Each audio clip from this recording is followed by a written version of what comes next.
Welcome back to the Crypto's Key Conversation. We're going to quickly jump into CoinGecko here. We're currently sitting at a $1.96 trillion market cap, currently up 2.2% for the day. And coming down here, we're seeing a lot more positivity when it comes to price action within the market, which is awesome. So looking at the top 10, Bitcoin sitting at 41,197. Let's go. Ethereum sitting at 2,989. Tether's Tether.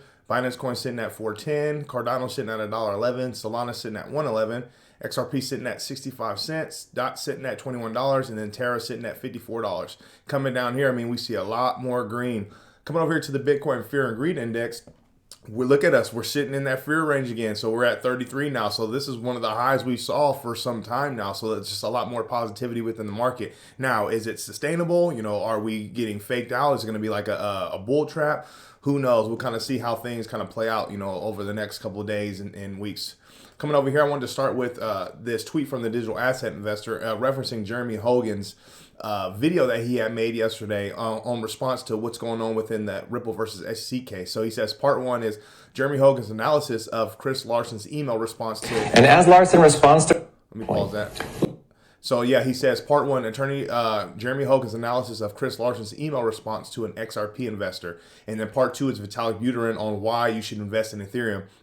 He adds Gary Gensler is suing Ripple, but allowing the Ethereum founders to openly plan and develop ETH 2.0, their second security offering. So let's take a listen in and see what he has to say.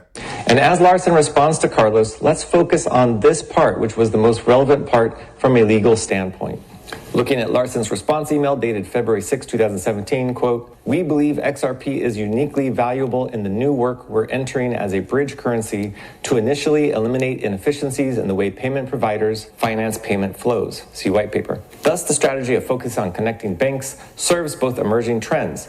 The more banks connect through Ripple Connect and ILP, the more demand we should see for XRP as an asset to reduce liquidity costs, close quote. I read that part to you because I think it's the best part for the SEC. And again, it's time to play Think Like a Lawyer. What do you think about this email? What do you say? Okay, the email is to an outside investor, but there's nothing in the email to which a reasonable person would infer that Ripple is promising to increase the price of XRP, but it's simply a factual statement that demand for XRP will increase as more banks use Ripple products. You got it. That's the argument, that there's no promise of a price increase in this answer at all. So it's not the launch that we have. So we are going to start the Ether pre-sale in a couple of weeks. So the Ether pre-sale will be an opportunity for anyone to purchase Ether. For Ether is the internal currency inside of the Ethereum system, sort of like the XRP and Ripple. Now, is there a big window of opportunity for people to get in, or is there just like a one-day opportunity? No, it's something we're thinking of. It might be 45 days, it might be 30, it might be 60 days. Okay, so there's And plenty we'll of time. have sort of Yes. an incremental thing, so the earlier you go Yes, in. the earlier you get in, the better a price you get. I mean, so it's quite evident the distinction between the two. And with that being said, I like Ethereum. I invest in Ethereum. We hold Ethereum. So it's, I'm just trying to go over what digital asset investors kind of trying to prove here in regards of, okay, like you're throwing a lawsuit on Ripple because, you claim that today's XRP is a security and they sold securities, but it's like that wasn't the case. So then, you're referencing this Chris Larson email response to an XRP investor who was outside of the U.S. in the first place. But the whole purpose is just like we said in our previous video yesterday, is like we showed how in the email it was talking about how when it comes to building out Ripple, meaning like growth, like getting more people, as they say, to connect, which then in turns is the growth of Ripple and its technology. And in turn, XRP is going to have some inherent growth because of that. It doesn't necessarily mean that they're promising that the price of XRP is going to go up. They're saying, hey, with us doing what we do as a company, it's inevitable that XRP is going to have some growth as the demand for, the growth in Ripple's technology with other companies and banks connecting to, their technology. And then you have, Vitalik Buterin and Ethereum, literally stating here on video that, hey, you get in earlier, you get a better price. And then obviously in return, you're going to have a higher return with, Ether, which is, the token for the Ethereum, blockchain. So it's quite interesting how, you have this information out there and there's still a lot of, shenanigans going on with the Ripple versus SC case. But we're going to move on here. Coming over here, this is Jeremy Hogan's recent tweet. And he's referencing this read that he had, the Battle of the Navarino. It says, reading about the Greek rebellion against the Ottomans. The Brits traded rebellion bonds on the London Stock Exchange, which value changed based on the military success of the rebels.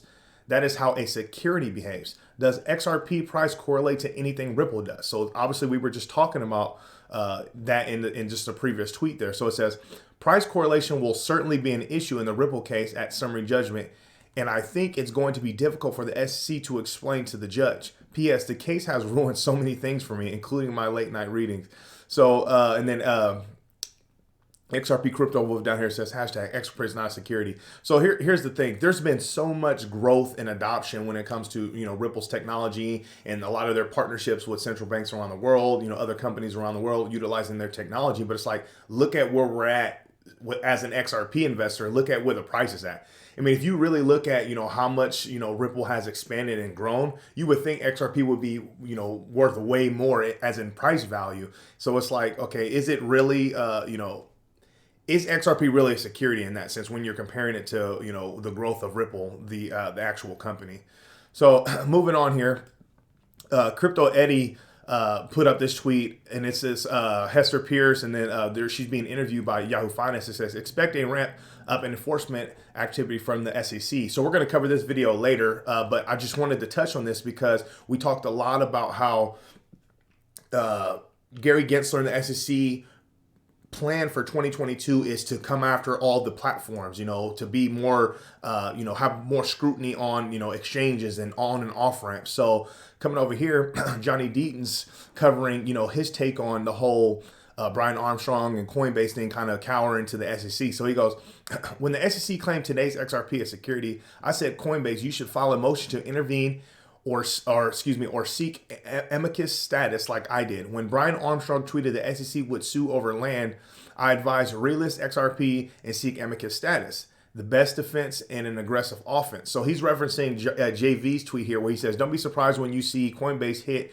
with a lawsuit from Gary Bear. The bigger the case, the more precedent it sets for the industry. Absolutely. And it's clear because they're going after Ripple. So they're trying to go after the big players. And he's referencing this document here. It says Coinbase is not registered with the U.S. Securities and Exchange Commission and does not offer security services in the United States or to U.S. persons. You acknowledge the digital assets are not subject to protection or insurance provided by the Federal Deposit Insurance Corporation or the Securities Investor Protection Corporation. So John Deaton continues. He says, Coinbase has an opportunity to not just be the largest exchange in the U.S., but a true leader in the space. You can't play nice with the government agency that wants to shut you down. What's amazing is that I guarantee securities lawyers dismiss the idea of joining in the case. So, I mean, it's quite evident they're coming after everybody. I mean, if you think that they're just coming after Ripple and XRP, it's like, no, they're trying to set precedent. They're trying to set a standard for themselves. They're trying to get as much strength and power as they can so they can overregulate and overdominate the space. They're coming after everybody, and it's already been stated. Continuing on here, we got some positives. This is by Perry John Parker. He says, XRP, it's happening. The FOMO will be arriving very shortly. So we've been talking a lot about, the hype that, the anticipation of kind of what's to come with XRP and, its growth in price and just adoption with going hand in hand with Ripple in regards of obviously Ripple is going to win the case. That's what we all, think and, hope and believe. So obviously when they get the clarity that they need to continue to grow, clearly XRP is going to have some growth because of that, them utilizing that within their technology. So just like how they said in their email. So yeah, who knows what day it's going to be, when it's going to be, how high we're going to go. But I truly believe in what he's saying. It's happening. The FOMO will be arriving. Those people that sold out of fear or, couldn't get in because of restrictions. Once it all happens, the clarity comes out, XRP and Ripple are allowed to just flourish. There's going to be so much FOMO. It's going to be nuts. Coming over here, some more positives. It says, I had a great time attending an informative crypto briefing with the SEC Commissioner Hester Pierce. We have to make sure the next generation of tech comes from America. So this is Congressman Ted Budd. So this is absolutely awesome to see and to hear because quite honestly, I know when it comes to, you know, the later generations, like that's what we value. We value this technology. We see the writing on the wall with this technology, and we know that this is the future, and this is what the market we want to be involved in. So, you know, the America has to, you know, get in gear and make sure that we forefront and stay ahead of this thing. And so-called, they say we're behind, but, you know, as long as, you know, they start kind of getting things into gear and start lining their ducks up properly, as like the digital asset investor has said, then we're going to be good to go, because it's happening. And we're going to end on this one. I thought this was pretty cool. So this is from, this is Dojator. So it's crypto comedy and art. So there's this little video I wanted to play, and it says flip the switch. So we all know about flip the switch when it comes to, you know, Ripple and XRP, Brad Garlinghouse, just everything. So let's take a listen into this.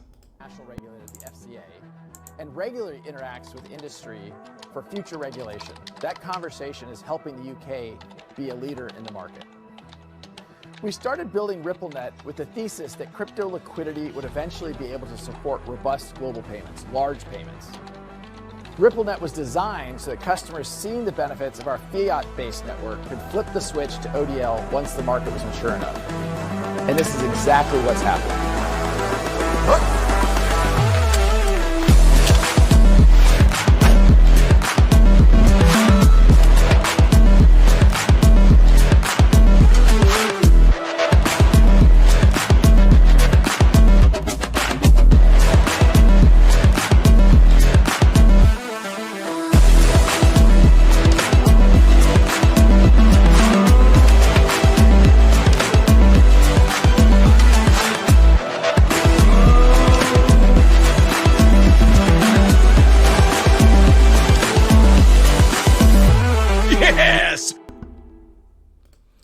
So I thought that was pretty cool. Whoever created that, that's freaking awesome. But just a little hype video right there. But, you know, with all that being said, stay strong out there. Be safe.